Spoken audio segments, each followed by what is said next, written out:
Hello teachers, welcome back to Classficient. It's the day after Labor Day and many students are starting school this week along with you. If you're like me, then you started a few weeks ago. And in that time, I've been devoting all my attention to helping my students get off to a great start. And in this post, I want to help you do the same. These early school days, these are the honeymoon days. Generally, students are at their best during the first few days of school, and the new school year for students is like New Year's for adults. Most come in with resolutions about how they're going to be better this year than they've ever been before, just like we do every January. But you already know how it goes. After a few weeks, we're back to the same old habits, unless that is, we've actually mentally committed to the change that we want to make. And this is often done with the help of others. Having people hold us accountable for the things that we say we're going to do gives us the fortitude to stay the course. You have to be that person that's going to hold your students accountable every day if you want to have great classroom management. But here's the good news. Just like a new habit becomes easier the longer you keep at it, your classroom management will become easier the more you stick with it. And you know what I preach: persistence and consistency. Tap into this earlier good behavior and then build off of it. If your class started off nuts, then this will still work for you at any point in the year. But just to keep it real with you, if your class started off crazy, it's because you let it happen. Now, I told you I'm not going to let sugarcoat anything for you, and we have to own our shortcomings and overcome them. But we can't go back in time, so let's move forward. If this process can work in what was the lowest performing school in a state with a major education crisis, then it can certainly work for you. The key right now is the persistence part. Students are tenacious, but you have to be more so. You and the students are on the same team ultimately, but me, I like to make a game of it. Maybe it's since I'm a competitive person, and I don't want to let the students win per se. And if I'm going to guide them towards my vision, which is of course their success, then I have to take charge in the classroom. I have to be the leader. But right now, I'm not telling you anything you don't know. You want to know how to do this, and I'm about to tell you right now. But like I've said previously, the first thing you have to do is get your mind right. And if you haven't seen the earlier posts, please go check those out. They will help you do that. Remember, you can do this to reset on any day, and you should if your class is getting out of control or you simply, they're just not where you want them to be. Okay, so on day one, this is what I do. I like to take advantage of the fact that the students haven't yet come out of their shells and they're watching to see what kind of teacher they're dealing with. And so this is what I say to them. Hello class, I'm your science teacher. I want to welcome you to what is going to be the best school year you've ever had. First, I want to answer the two questions that are probably on your mind right now.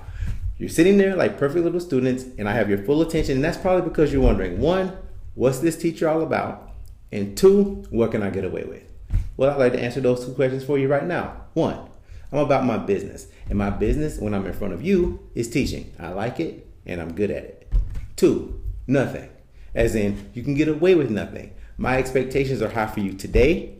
They're going to be high for you tomorrow and every other day that you come through that door. I want what is best for you. I want to give you the tools to pursue a happier, more fulfilling life. And because of that, I'm going to get better as a teacher every day, and you are going to get better as students every day. Now, I don't think that teachers should ever surprise students, and you will always know what I expect of you because I will always tell you what I expect of you. This will make it easier for you to be successful because you will always have a clear picture of what it takes to reach my expectations, and you will always know that when you don't reach them, because I'll have a discussion with you and it will also have a remedy. We have many procedures and systems in my class to help you with this, but we only have one rule, which we call rule number one. It's posted right up front and it reads like this: do what you are supposed to do, when you are supposed to do it, and how you are supposed to do it. That's it. That's all you need to do. You'll always know what you're supposed to do because I will always tell you. You will always know when you're supposed to do it because I will always tell you. And you will always know how you're supposed to do it because I'll always tell you. Now, are there any questions before we move on? So that's what I tell them. And at this point, kids are still processing and they won't likely have many questions. And this is when you want to give them a task to complete with clear instructions. Now, like all the instruction you give, you want to command complete attention during the instructions and then check for understanding before you allow them to begin.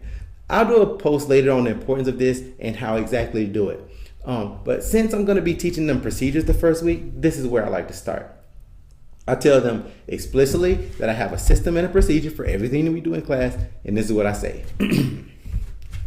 Today, we're going to practice how I want you to enter the classroom because this is the first thing that we do every day. We're going to practice 3 times or until it's perfect, whichever comes first. Now, on the chance that you get it perfect the first time, we'll do it 2 other times just to make sure you can complete it again perfectly. Now, on most days, I have handouts for the students that I place on the table near the door for them to pick up when they enter. I tell them this, and since it's the first day and I'm generally giving them a class syllabus, I tell them that they're going to go out to the hallway and wait for further instructions. Once I get them out there, I tell them about the handouts, then tell them that they need to pick up one on the way in, and if there's one on the table, and I tell them that I place the syllabus there and that they should pick one up and have a seat and that they should not speak at all during this practice run. Now, on a day-to-day basis, this is not how I have them in the classroom, and this exercise is to show them just that I mean the things that I say. Now, once I've checked to make sure that they understand all the instructions by asking, how do we enter the class? They'll say, pick up a handout. I'll say, what do you do then? They'll say, go to your seat. I'll say, should you talk? They'll say, no. I'll say, what happens if we talk? They'll say, we do it again. Okay, and so that's just to make sure I know they got it. Now, this might seem crazy to you, but do you like giving instructions multiple times? All right, then save yourself the trouble and check for understanding when you're giving instructions. Then have them go outside and get started and watch carefully.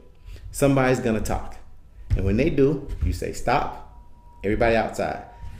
And there'll likely be some grumbles, but once they're back outside, just smile and say, that was the first time. It is never perfect, but I know you can do it.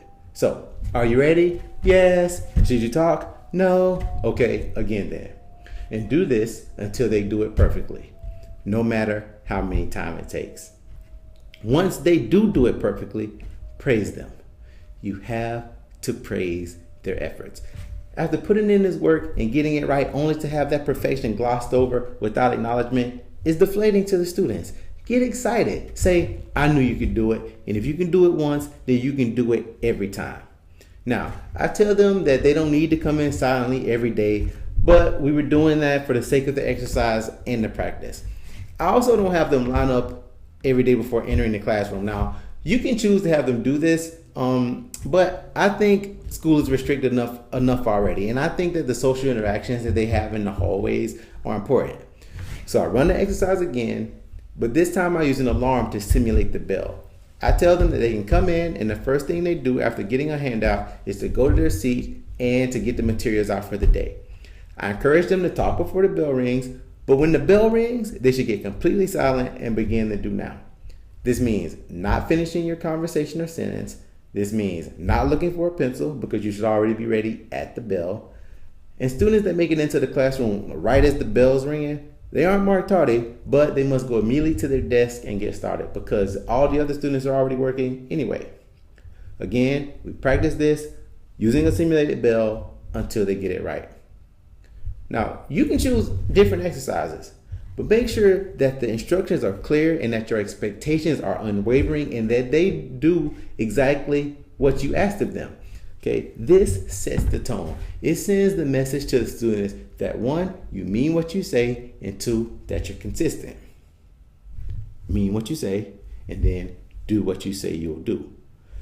On day 2, the first thing I have them do is to practice 1 or 2 times once again, just to show them that it wasn't a one-day thing. Them reaching your expectations and you being consistent is an everyday thing. If you have questions, comments, or feedback, please follow the video or please follow along with the information that's about to come after the video. Leave your comments below if you like and subscribe for updates, and please share with your colleagues if you feel like it'll be useful to them. Now remember, if you want something, be persistent. And if you want to keep it, be consistent. Thank you for watching. Please subscribe to stay up to date on all new content. If you have any questions regarding classroom management and efficiency, please send your email to info@classficient.com. If you think Classficient could be beneficial to others, please follow and share across your social network.